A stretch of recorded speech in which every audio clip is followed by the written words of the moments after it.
I'm in charge of the household, and my rules are final. If you don't follow them, we'll get a divorce. Even though my husband was cheating on me, he still tried to boss me around. Why should I do everything he says? If that's how it's going to be, let's just get a divorce. I put all the loans in his name so he would see how much I contributed to our life together. My name is Belle. I'm 36 years old and work as a systems engineer. I've been married to my husband Derek for 6 years. We met through work because my company hired his company for some projects. When I was working for his company as a temp, he was very nice to me. We started hanging out outside of work, dated for a while, and then he proposed. I said yes. When I got married, I left my job at the company. Working as an engineer was very demanding and stressful, and the pay wasn't great. I was worried that if I kept working like that, I wouldn't have enough time for my husband, and our relationship would suffer. So I decided to become a freelancer. This way, I could have more time for household chores and to be with my husband. At first, freelancing didn't make much money, but I had engineering experience. Gradually, I got more clients and my income grew. I was surprised at how quickly things improved and was thankful for my husband's financial support during that time. I worked hard on housework, even though cooking wasn't my strong point. I used recipe books to try different meals to keep my husband happy. "Thanks for cooking and cleaning. It really helps me out," he said. His praise made me feel good. In the beginning, we respected each other and had a happy life. But after a few years, my husband suddenly suggested, "Isn't it time for us to get a new house?" Huh? A new house? I was shocked when my husband brought it up. He's not the type to save money. "Well, shouldn't we save a bit more first?" I asked. "What are you talking about? I earn a good income, don't I?" Yeah, but we haven't had any financial issues since we got married," I said, even though I wanted to mention that it was because of my income too. Although he gave me money for household expenses, he always used up his own allowance before payday. So I saved as much as I could from my own freelancing income and added it to our budget. That's how we managed to live comfortably without any financial problems. I was thankful for his income when we first got married, which is why I didn't tell him that my freelancing income had grown. I didn't want to hurt his feelings by revealing how much I was actually making. Even if I felt like we might have spent too much, our lifestyle hadn't changed. I realized my income had probably increased and wondered if my husband didn't fully understand his own finances. I was surprised by his excitement about building a new house, and I didn't know how to stop him. "What kind of house are you thinking of?" I asked, trying to find a way to build something affordable while considering his preferences. But he kept adding more and more features. "If we want to include all of these, the house will be very expensive," I said. "It's not a big deal. It's a once-in-a-lifetime purchase, and my income should cover it, right?" he replied. I was puzzled about how he came to that conclusion. I regretted not telling him about my increased income and decided it was time to do so to help him understand. "Direct, about the household expenses, I actually contribute a significant amount from my income too," I said. For some reason, he didn't believe me. "Come on, don't be so slow about this." "I'm not lying," I insisted. I wanted us to buy a more affordable house, but my husband didn't listen. He used his salary to take out a loan for a house that was stretching our budget.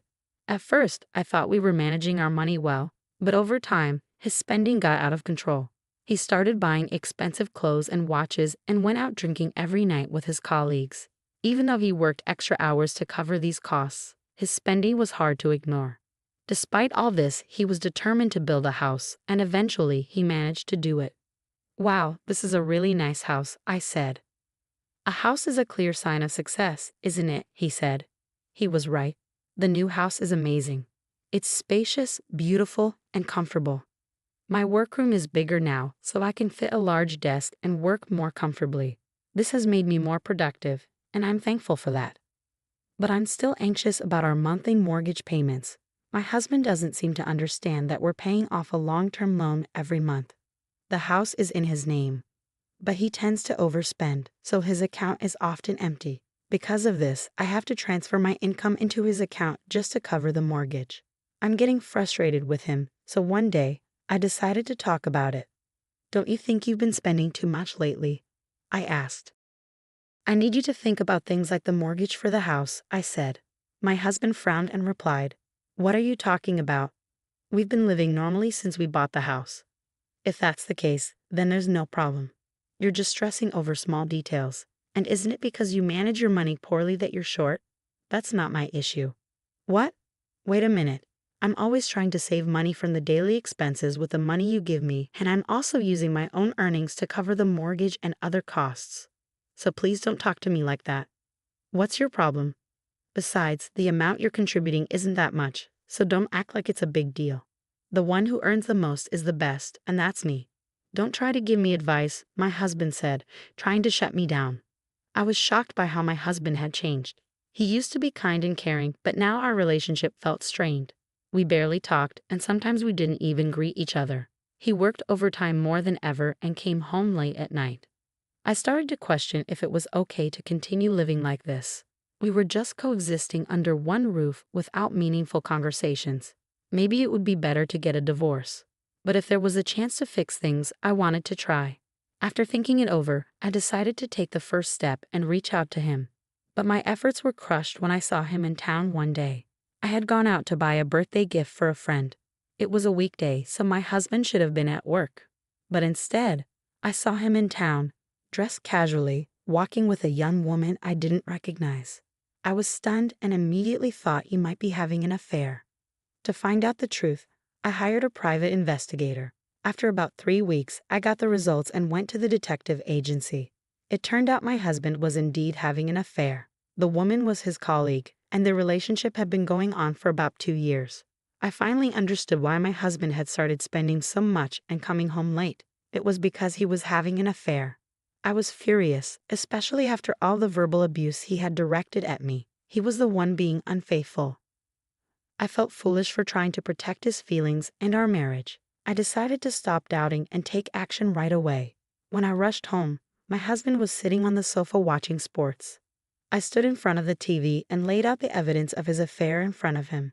"Explain this," I demanded. At first he looked surprised, but his expression quickly changed. "Oh, that's Meg. She's my new wife." "New wife? What are you talking about?" "Well, now that you know, there's no point in hiding it.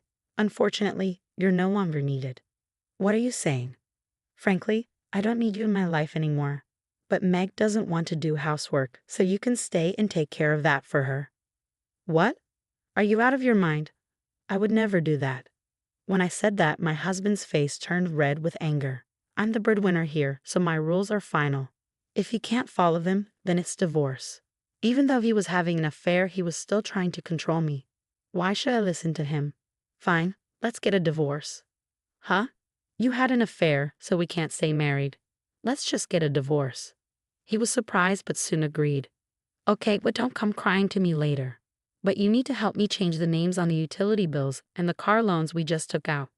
I changed all the loans into my husband's name and got divorced. He probably thought it was over, but for me, it was just the beginning. You should realize how much I supported you.